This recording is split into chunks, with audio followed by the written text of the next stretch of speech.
సరే ఇక ఈ కగార ఆపరేషన్ అని చెప్పేసి నక్సలైట్లపై అంటే ఎప్పుడు జరగని మన దేశ చరిత్రలో లేని విధంగా హైయెస్ట్ పొజిషన్లో ఉంటే నక్సలైట్ ఒక ఆయన చనిపోయారండి ఆయన. అవును.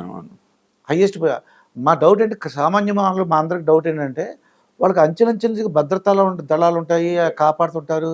ఎలా దొరికిపోయాడు సార్ ఆయన అంటారు ఇది? అంటే అవి చాలా డిఫికల్ట్ టెరైన్ అండి అదంతా. ఆబుజ్మడ్ అని ఉమ్, మహారాష్ట్ర, ఛత్తీస్గఢ్ కొంచెం ఆనుకొని ఉంటాయి అవి. అది వీళ్ళకి ఒక పెట్టని కోటలాగా ఉంటుంది ఈ నక్సలైట్స్కి. ఉమ్, కానీ ఈ మధ్యన స్పెషల్ ఫోర్సెస్ లాగా మన గ్రేహౌండ్స్ లాగా వాళ్ళు కూడా కొన్ని స్పెషల్ ఫోర్స్ పెట్టి, సిఆర్పిఎఫ్ వాళ్ళు కూడా కొన్ని స్పెషల్ ఫోర్సెస్ పెట్టి ఈ నక్సలైట్ మూమెంట్కి మనం కౌంటర్గా ఏం చేయాలి అని ట్రైనింగ్ అన్ని ఇచ్చి మిగతా సరంజామా అంతా చేకూర్చి వాళ్ళ గత మీరు 6 నెలలు చూస్తే ఛత్తీస్గఢ్లో ఎంతోమంది చనిపోయారు ఎన్కౌంటర్స్లో. అంటే దాన్ని బట్టి ఏమిటి, మనకి ఇన్ఫర్మేషన్ కూడా వస్తుంది. ఇన్ఫర్మేషన్ వస్తే వీళ్ళు వెళ్ళి కొట్టగలుస్తున్నారు. అంటే ఆ చాకచక్యం, ఆ మనోస్థైర్యం, ఆ ట్రైనింగు ఇవన్నీ కూడా వీళ్ళకి ఇచ్చారు బాగా.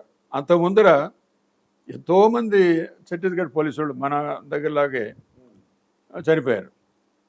ఒక ఒక ఇన్సిడెంట్లో సిఆర్పిఎఫ్ వాళ్ళని వీళ్ళు మందుగుండు సామాను పెట్టి 73 మంది చంపారు ఒక్క ఇన్సిడెంట్లో ఛత్తీస్గఢ్లోనే.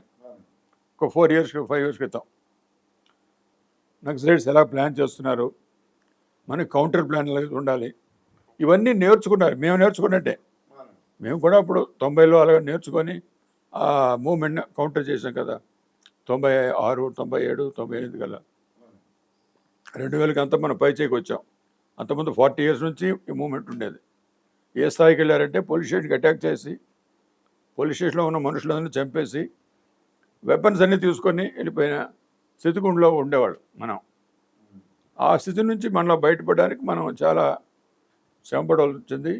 చాలామంది పోలీస్ ఆఫీసర్స్ మంచి వాళ్ళని కోల్పోయాం ఈ ప్రాసెస్లో. కానీ అల్టిమేట్గా మనం వాళ్ళని నిర్మూలించాం. ఛత్తీస్గఢ్ కూడా ఇప్పుడు అదే పందాలో చేస్తున్నారు. ఇప్పుడు ఏంటంటే వాళ్ళు ఈ ఆబుజ్మన్ ఏరియా మనం క్షుణ్ణంగా పరిశీలిద్దామని కొంత ఇన్ఫర్మేషన్ ఏదో ఉంది వాళ్ళకి, అక్కడ కొన్ని మూమెంట్స్ ఉన్నాయని. ఇప్పుడు టెక్నాలజీ కూడా వచ్చింది, డ్రోన్ టెక్నాలజీ అని అవన్నీ వచ్చాయి. సో వాటితో కొంచెం మనుషుల కదలికలు అవన్నీ చూసి, సరే ఇన్ఫార్మెంట్స్ ఉంటారు, వాళ్ళ విషయాలు కూడా తెలుసుకొని చాలా పెద్ద ఆపరేషన్ ప్లాన్ చేశారు. ఎందుకంటే ఆబుజ్మడ్ చాలా డిఫికల్ట్ టెరైన్ ఇది. అంటే 10 మంది 20 మంది వెళ్తే అక్కడ ఏం మనకు కనపడరు అసలు. సో పెద్ద చేశారు. వాళ్ళు బాగా దెబ్బతిన్నారు కనుక, మీరు అన్నది కరెక్టే, నెంబర్ 1 ఆ పార్టీలో నెంబర్ 1గా ఉన్నాడు కదా, అతను పడకముందు అతనికి చాలా బందోబస్తు ఉంటుంది. ఒక ప్లెటూనే ఉంది. అంచెలంచెలుగా ఉంటారని తెలిసిందండి. అంటే అంచెలంటే సెంట్రీస్ వాళ్ళు ఉంటారు, ఏదైనా చూస్తే అలర్ట్ చేస్తారు, ఇవన్నీ ఉంటాయి. కానీ అవన్నీ వీళ్ళు అధిగమించి వాళ్ళు అక్కడ నక్సలైట్స్ ఎక్కడున్నా అక్కడికి ఎన్కౌంటర్లో వాళ్ళందరూ చనిపోయారు. అంటే ఇప్పుడు ఈ మోడీ ప్రభుత్వం కానీ అమిత్ షా గారు అందరూ కూడా ఒక ఇయర్ పెట్టారు, ఈ సంవత్సరానికల్లా వాళ్ళు నిర్మూలిస్తాము, నక్సలిజం ఉండకుండా. అంటే గ్రౌండ్ సిచ్యుయేషన్ బట్టి వాళ్ళు చెప్తున్నారు. బహుశా ఇంకో 1 ఇయర్లో పూర్తిగా పోవచ్చు. బికాజ్ ఇప్పటికే వాళ్ళకి చాలా బేస్ పోయింది, కొత్త వాళ్ళు జాయిన్ అవ్వడం లేదు, పాత వాళ్ళు సరెండర్ అయిపోతున్నారు, వెపన్స్ మాకు చాలా దొరుకుతున్నాయి. సో ఇంకా మూమెంట్ ఎలా నడుపుతారు మీరు? మన తెలంగాణలో ఎలాగ వచ్చిందో వాళ్ళకి ఫీలింగ్, అరౌండ్ 2000 ఆ ప్రాంతానికి బాగా సరెండర్స్ అవుతుండేవాళ్ళు. సరెండర్ పాలసీ కూడా గవర్నమెంట్ పెట్టారు. సరెండర్ అయితే నీ జోలికి రాం, నీ బ్రతుకు, నీ మీద రివార్డు ఉంటూ కూడా డబ్బు నీకు ఇచ్చేస్తాం, నువ్వు ఏదో టీ కొట్టో ఏదో పెట్టుకో, నువ్వు బ్రతుకు, నీ జోలికి మేము రాం అంటే చాలామందికి ఆ అనుమానాలు పోయి ఎన్కౌంటర్లో వీడు కొంతమంది బతికి బయటపడతారు.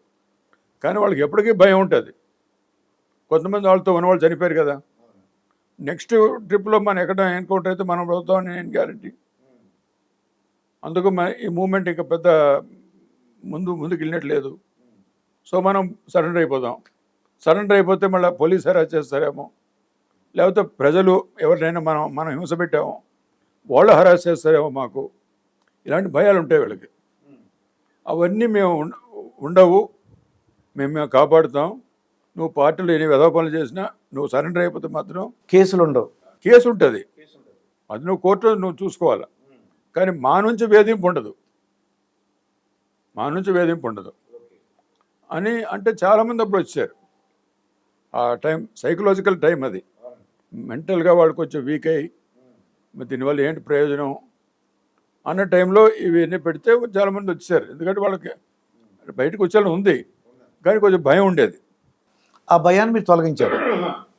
సో వాళ్ళు వచ్చి మామూలుగా ఉండి వాళ్ళ గ్రామాల్లో తిరుగుతుంటే మిగతా వాళ్ళకి కూడా మెసేజ్ వెళ్ళింది, నీవే మనకేం చేయట్లేదు పోలీసు, జనం కూడా మనకేం పట్టించుకోవట్లేదు, మనం బతకొచ్చు, ఈ అజ్ఞాతవాసం ఎన్నాళ్ళు, దీనివల్ల ఏంటి వచ్చింది అని మెల్లగా అందరూ బయటకు వచ్చారు, చాలా మట్టుకు వచ్చారు. సార్, సామాన్య ప్రజలు అడిగేది ఏంటంటే నక్సలైట్లకి ఈ ఆయుధాలు ఎలా వస్తున్నాయి, లేదంటే వాళ్ళకి తిండి అంటే వాళ్ళు తినడానికి సామాగ్రి అంటే ఫుడ్ అంటే ఆహార పదార్థాలను ఎలా వస్తున్నాయి? అంటే వాళ్ళు అడవుల్లో, నేను చెప్పాను కదా, కొంచెం నీరున్న ప్రదేశంలోనూ కొండ ప్రదేశాల్లోనూ ఎత్తైన ప్రదేశాల్లో ఉంటారు. నీరు ఉండాలి వాళ్ళకి ముఖ్యం. తర్వాత ఈ బియ్యం అవన్నీ కూడా కొంత పట్టుకుంటారు, కొంత అయిపోతే దగ్గరున్న ఊర్లోకి ఎవరో వెళ్ళి వాళ్ళ ఇన్ఫార్మర్స్, వాళ్ళ సింపథైజర్స్ ఉంటారు, ఒకడో ఆరో, వాళ్ళకి ఎలాగో కవర్ చేస్తే వాడు తీసుకొస్తాడు, అది వీళ్ళు తెచ్చుకుంటారు. ఆ బియ్యము, తర్వాత ఏదైనా ఆయిల్స్ అని అటువంటి తెచ్చి వండుకుంటారు. తర్వాత ఎవరైనా మెడికల్గా సిక్ అయితే అది ఎక్కడో ఒక దగ్గర కొన్ని స్థావరాలు ఉంటాయి టౌన్స్లోనే, అక్కడికి వెళ్ళి మెడికల్ ఎయిడ్ తీసుకొని మళ్ళీ దళంలోకి జాయిన్ అవుతాడు వాడు, ఎక్కడో ముందు అనుకున్న ప్లేస్లో. అది అవి హైలీ సీక్రెట్ ఆర్గనైజేషన్. ఇవి ఎవరికి మనం చొరవ చేసుకొని చెప్పడానికి కూడా లేదు, అంత నమ్మకస్తులను పెట్టుకుంటారు వాళ్ళు. ఆయుధాలు అంటే ఇప్పుడు నార్త్ ఇండియాలోనూ కొన్ని సోర్స్ ఉన్నాయి వాళ్ళకి, బీహారు ఇలాంటి చోట్ల, బెంగాల్, కొన్ని బార్డర్ ఏరియాస్ నుంచి కూడా స్మగుల్ చేసి తీసుకుంటారు, కొంటారు వీళ్ళు.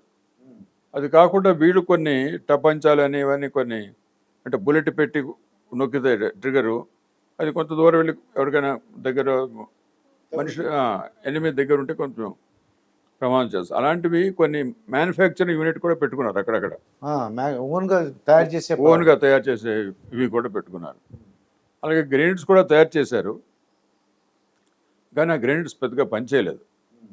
తయారు చేశారు వేస్తుండేవాళ్ళు, కానీ అలా పెద్దగా అంటే ఆ టెక్నాలజీలో వాళ్ళు ఇంకా ఇది రాలేదు. తర్వాత రాకెట్ లాంచర్స్ అని అవన్నీ తర్వాత పెట్టారన్నారు. కానీ ఎక్కువగా ఆయుధాలే, మన ఆయుధాలే చాలా ఉన్నాయి వాళ్ళ దగ్గర. పోలీస్ స్టేషన్ అటాక్ చేసి 12-15 ఆయుధాలు తీసుకెళ్ళిపోయేవాడు కదా. అవునండి. ఈస్ట్ గోదావరిలో కూడా ఒకసారి అయింది. అంటే ఎవరిని చంపలేదు, అటాక్ చేసి వెపన్స్ అని తీసుకుని వెళ్ళిపోయారు, ఎవరిని చంపలేదు. అలాగే కొన్ని పోలీస్ స్టేషన్లో చాలా, వెస్ట్ మన ఆదిలాబాద్లో మొత్తం ఒక పోలీస్ స్టేషన్ అందరినీ చంపేసి ఆ వెపన్స్ తీసుకుపోయారు. ఖమ్మంలో ఒక పోలీస్ స్టేషన్ అటాక్ చేసి చాలామందిని చంపేశారు, 13 మందిని, ఎంతమంది, ఆ వెపన్స్ అన్ని తీసుకుపోయారు. ఛత్తీస్గఢ్లో కూడా చాలా స్థావరాలు అటాక్ చేసి మొత్తం వెపన్స్ తీసుకున్నారు. ఒరిస్సాలో కూడా తీసుకున్నారు. వాళ్ళది పై చేయి ఉండేది అప్పుడు ఈ వెపన్స్ అన్ని తీసుకునేవాడు వాళ్ళు. సో అలాగా ఆ వెపన్స్ అన్ని సమకూర్చుకోవడం, లైట్ మిషన్ గన్స్, మంచి వెపన్స్ అన్ని సంపాదించుకున్నారు. సంపాదించుకొని దాంతో మళ్ళీ పోలీసుల మీద ప్రతీకారం